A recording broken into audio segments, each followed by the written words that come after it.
জামাতের একজন বয়স্ক নেতা, প্রায় ৭৫ বছর বয়সী। সেই ভদ্রলোক তার তরুণী প্রেমিকাকে নিয়ে একেবারে সস্তা মানে একটা হোটেল, একজন এমপি যেকোনো বিচারই হোক না কেন, এই ধরনের একটা হোটেলে তার প্রেয়সীকে নিয়ে, প্রেমিকাকে নিয়ে রমণ করার জন্য সেখানে যাবেন, এটা কল্পনা করা যায় না। গুলিস্তানের ফুটপাতের যে সমস্ত বাদাম বিক্রেতা আছে, আলু বিক্রেতা আছে, ডিম বিক্রেতা আছে, তারা ওই ভ্রাম্যমান পতিতাদেরকে নিয়ে সেই যে সকল হোটেলে যান, ঘন্টা চুক্তিতে ৫০০ টাকার বেশি হয় না, ৫০০ টাকা ঘন্টা চুক্তিতে যান। ঠিক ওইরকম রুমের যে ধরনের চেহারা স্রোত, এই জামাতের যে এমপি সাহেব, তাকে তার যে প্রেমিকা, সেই প্রেমিকাকে নিয়ে বা তার স্ত্রীকে, তথাকথিত স্ত্রীকে নিয়ে যে ভিডিও ফুটেজ এখন ভাইরাল হয়ে গেছে, ওইরকম একটা রুম। মানে আমি অবাক হয়ে যাই যে মানুষের রুচি, তারপরে মানুষের চিন্তা চেতনা, কর্ম, তাদের যে একটা লেভেল কোন পর্যায়ে নামতে পারে। ২ নম্বর হলো যে এখানে অনেকগুলো অডিও ক্লিপ, অনেকগুলো ভিডিও ক্লিপ, এগুলো সব একত্র করলে আপনি কোনো সমাধানে পৌঁছতে পারবেন না। প্রথমত, যদি এই লোকটির পোর্টফোলিও ধরেন, সেই পোর্টফোলিওর সঙ্গে এই মেয়েটির যে বয়স, তার যে পারিবারিক অবস্থা, সামাজিক অবস্থা, এটি যায় না। মেয়েটা একেবারে বাচ্চা মেয়ে, ১৭-১৮ বছরের বাচ্চা মেয়ে, এই মানে এটা একেবারেই যায় না। এর সঙ্গে সম্পর্কিত যেটুকু দেখা গিয়েছে, তাতে দেখা গেল যে এই বুড়ির সাথে ফিজিক্যাল রিলেশন, সেই ফিজিক্যাল রিলেশন বা তারা পাশাপাশি বসছে, তাদের মধ্যে যে সম্পর্ক, এটা মনে হচ্ছে সহজাত। তারা একে অপরকে আদর করছে, একে অপরকে টিটকারি করছে, তারা খুনসুটি করছে এবং খুব সাবলীল। এটা আমাদের জন্য একটা চিন্তার বিষয় যে আমাদের এই যে যারা সুগার ড্যাডি খুঁজে, ১৮, ১৯, ২০ বছরের মেয়েরা যারা ৭০ বছরের বেশি, এই যৌন পাগল, যৌন উন্মাদ, যৌন দানব, যৌন ষাঁড়, এই সমস্ত লোকের পিছনে যে এই কিশোরীরা ঘুরছে, এবং এটা আমাদের সমাজে আগে আমরা কখনো কল্পনা করতে পারতাম না, এটা অ্যাভেলেবল হয়ে গেছে। এবং এটা আমরা ধরা পড়েছে হয়তো পুরুষ শক্তিশালী বলে, কিন্তু যে কথাগুলো আমরা শুনছি, যে কাউন্টার ঘটনাগুলো ঘটছে, অর্থাৎ ৮০ বছর, ৭০ বছরের বুড়ি, তার পেছনে এইভাবে ২১-২২ বছরের গ্রাম থেকে উঠে আসা সাধারণ পরিবারের এরকম ছেলেরা এভাবে সুগার মাম্মি, অতৃপ্ত ভাবি, গুলশানের ভাবি, এদের পেছনে এভাবে ঘোরাফেরি করছে। এদের বাসায় যাচ্ছে, বাইরে বিভিন্ন হোটেল অপকর্ম করছে। এর মধ্যে তো বেশ কয়েকজন এই ধরনের অপকর্ম করতে করতে মানে রীতিমতো ভাইরাল হয়ে পড়েছেন বাংলাদেশে, এতটা অশ্লীলতার পর্যায়ে চলে গেছে। তো এই যে সমাজের যে বিবর্তন, এবং সেখানে কোন একটা মানুষকে ফাঁসানো, কোন একটা মানুষকে অপদস্থ করা, সেই অপদস্থ করার হাতিয়ার যখন যৌনাঙ্গ হয়ে যায়, উলঙ্গপনা হয়ে যায়, যৌনতা হয়ে যায়, যেটাকে আমরা সেক্স বলি, তারপরে সেখানে যদি বিকৃত রুচি হয়ে যায়, পারভার্সন হয়ে যায়, তাহলে পুরো সমাজটা মুখ থুবড়ে পড়ে, আল্লাহর গজব সেখানে নাজিল হয়ে যায়। জাস্ট একটা উদাহরণ দিই আপনাদেরকে। আওয়ামী লীগ জমানাতে একটা খুব মহাকেলেঙ্কারি ঘটেছিল, সেটা হলো ওয়েস্টিনে পাপিয়া কাণ্ড। পাপিয়া নামক একটা মেয়ে, যুবলীগের একটা মেয়ে, অনেকটা সেই সিনেমার সর্দান্নির মতো। সে হাতে ছড়ি নিয়ে ওয়েস্টিনের একটা প্রেসিডেন্সিয়াল শুটে বসে বিভিন্ন মেয়েদেরকে ভাড়া করে সেখানে সে রাখত।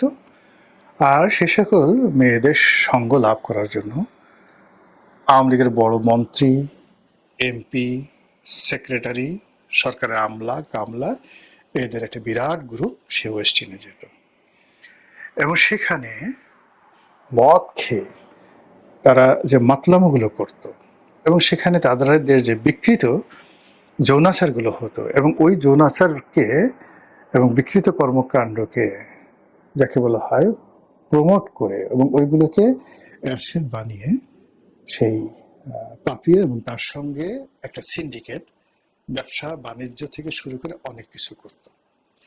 এবং সেই ব্যবসাটা একটা দুটো ব্যবসা না, হাজার হাজার কোটি টাকার ব্যবসা, এবং সেই ব্যবসাটার ফলে কি হতো, দেখা গেল যে নুর আলীর মতো মানুষ, মানে যে ওয়েস্টার্নের মালিক, ইন্টারকন্টিনেন্টালের মালিক, এই সমস্ত মালিক এই পাপিয়াদের মতো মেয়েদের সাথে ঘুরতো।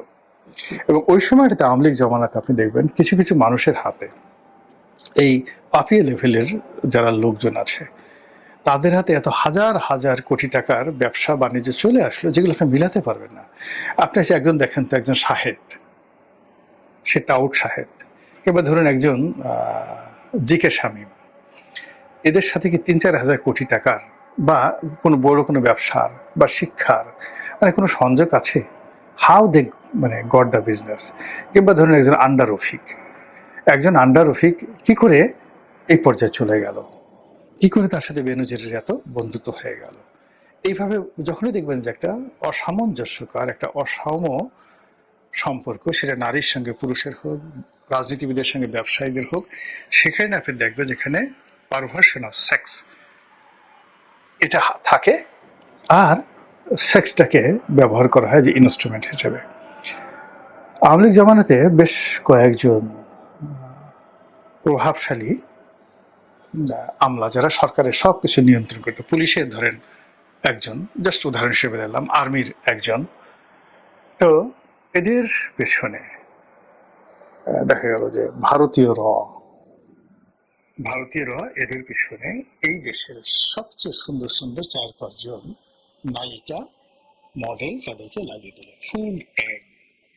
নাম বললাম না, একেবারে বাস্তব। এরা এদের সঙ্গে থাকত এবং এদের কাছ থেকে যত তথ্য আছে, শেখ হাসিনার সকল তথ্য, সব তথ্য তাদেরকে দিয়ে দিত। এই যে লোকগুলো, তাদের দুজনেরই ক্যারিয়ার শেষ, এই দুজনেরই মানে জীবন শেষ, যৌবন শেষ, সারা জীবন যে অপকর্ম করেছে সব শেষ এই সেক্সের কারণে। এবং এই লোকগুলোর উপরে যখন সরকারের খুব বেশি নির্ভরতা চলে এসছে, আবার অর্থনীতি যখন এই লোকগুলো যাদেরকে দিয়ে ব্যবসা করেছে, টেন্ডার করেছে, যাদেরকে দখল বাণিজ্য করেছে, ইকোনমি নিয়ন্ত্রণ করেছে, এবং সরকার যাদের হাতে জিম্মি হয়ে গেছে, এই তারাও এই পারভার্টেড গ্রুপের মধ্যে।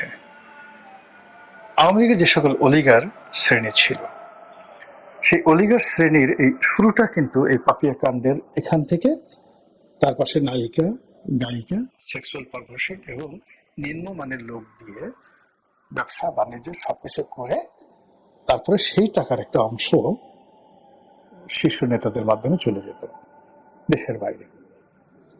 ফলে কি হলো দেখেন, দেশ শেষ, দল শেষ, রাজনীতি শেষ।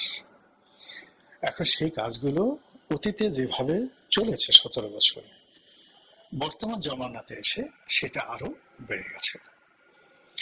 এবং এই জিনিসটা বেড়ে গেছে, আগে যারা মানে ধরেন এখানে মক্ষী রানী হিসেবে ব্যবহৃত হতেন, সেই তুলনায় এখনকার যারা মক্ষী রানী, এরা পচা, দুর্গন্ধ, মানে দেখার মতো নয়।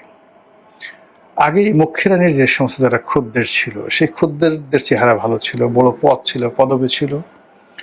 এখন সেই তুলনায় এখন যারা এই মক্ষী রানীদের কবলে পড়ছেন, মানে এই পচা দুর্গন্ধময় মক্ষী রানীদের কবলে পড়ছেন, তারা ওদের তুলনায় অনেক অনেক লেস ক্যালিবারের।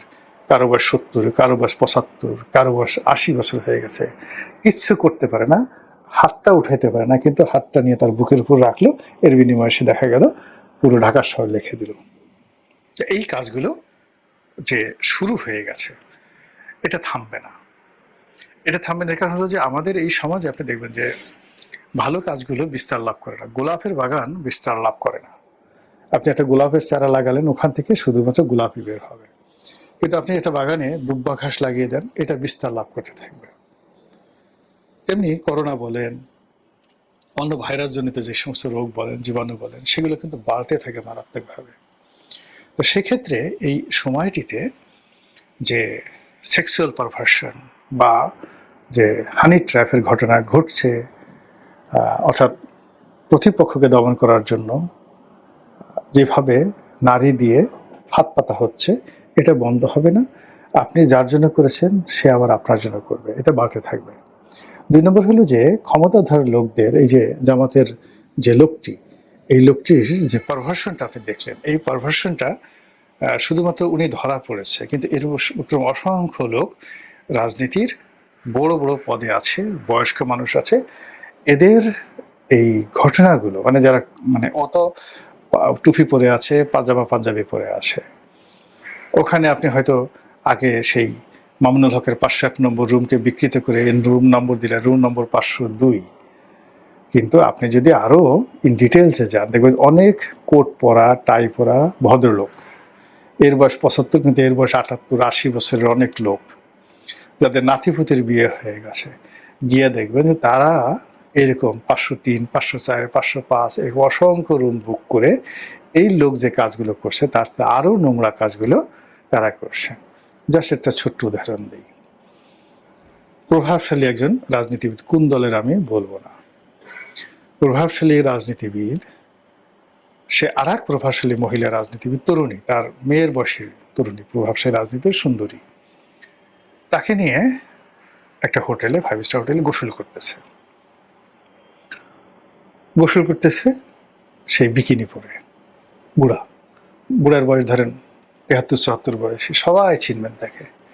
বুড়ার ছেলে সেখানে উপস্থিত হয়ে সে বাবাকে আচ্ছা মতো, বাবা এবং ওই যে তার বাবার প্রেয়সী এবং ওই মেয়েও, মানে কি বলবো, মন্ত্রী এমপি আর গেলাম না, এমন পিটনি দিছে সেই লোকের কাছে, মানে তারা এখন জাতির সামনে ধরেন বড় বড় কথা বলছে। এখন সেই লোক আপনি কি করে আপনি তার কাছ থেকে ভালো কিছু আশা করেন? ওই নারীর কাছ থেকে, ওই পুরুষের কাছ থেকে। আর এক নারী, সে দেখা গেল যে তার স্বামী মারা গেছে, অনেক বড় নেতা ছিল, দেখতে তরুণী না হলেও, মানে চেহারা তো ভালো না হলেও আকর্ষণীয়। এখন সে মোটামুটি তার হেড অফিস সবসময় খুলেই রাখে, কেউ আসলে আর মানা নাই। এগুলো করে করে জায়গা মতো ক্ষমতা পেয়ে গেছে। এখন আপনি এই নারী এবং নারীর খদ্দেরদের কাছ থেকে আপনি কি আশা করেন বলেন? এখন এই জিনিসগুলো যখন মানে আপনি যখন একজনটা বের করছেন, এরকম ঘটনা আপনি ওই আওয়ামী লীগের আমলে সে বাবুর বাপের ঘটনা মনে নাই আপনাদের? এক নেতা আমেরিকার এক মহিলার সাথে সে পরকীয়া করছে এবং সেখানে সে সেই বাবুর মা, বাবুর বাপ, ওইটা নিয়ে খুব মনে নাই এখন। সামনে আসবে ভিডিও, আপনি জামাতের লোককে জামাতকে বসে দেবো, তাকে লোকজন নেই, তার কি বড় বাহিনী নেই? তারা এই জিনিসগুলো নিয়ে যখন আরো বেশি ঘাটাঘাটি হবে, তখন মানে আপনি যদি ন্যূনতম রুচিবোধ থাকে, যদি আপনার পরিবার থেকে, আপনার সন্তান সন্ততি থাকে, আপনি বলবেন যে হে আল্লাহ, তাড়াতাড়ি জমি ফাঁক করো, আমি মরে যাই এবং আমাকে কবরে ঢুকিয়ে দাও, এই দৃশ্য আমার আর দেখতে ইচ্ছা করছে না। মহান আল্লাহ আমাদেরকে অশ্লীলতা থেকে, অশ্রাব্যতা থেকে, অনিয়ম থেকে, দুর্নীতি থেকে, অনাচার থেকে, অবিচার থেকে, ব্যভিচার থেকে, জেনা থেকে আল্লাহ আমাদের সবাইকে হেফাজত করুন, দয়া করুন এবং আমাদেরকে রক্ষা করুন। আসসালামু আলাইকুম রহমতুল্লাহি ওয়া বারাকাতুহু।